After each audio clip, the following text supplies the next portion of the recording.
होत नइखे लइका देबरू कारी का उपाय। काम नहीं कराताबे सुइया दवाई। दिलबा के दुखबा हम केकरा से बताई। ए भौजी काम लिह हमसे चलबाई। बबुआ डबाल हो जाई। ए भौजी दे बारे से काम चलबाई। बबुआ डबाल हो जाई। सैया जी जानी है ता पूछी है हो बतिया। एक बेर भौजी बीतई हो रतिया।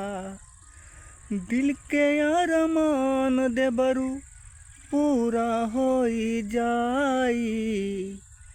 ए भौजी दे बारे से काम चलबाई।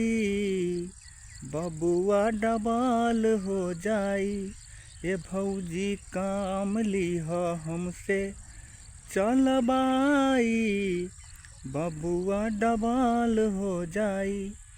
दोस्तों ये गाना बहुत जल्द म्यूजिक पे आ रहा है और अच्छा स्टूडियो में ये गाना को रिकॉर्ड करके यही सिंगर दिनेश महतो चैनल पर बहुत जल्द आप सबके बीच धमाका करने आ रहा है बहुत जल्द।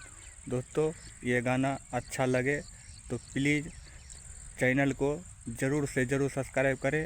आपका एक सब्सक्राइब हमें ऊपर की ओर ले जा सकता है और हम भी आगे बढ़ सकते हैं। जय हिंद।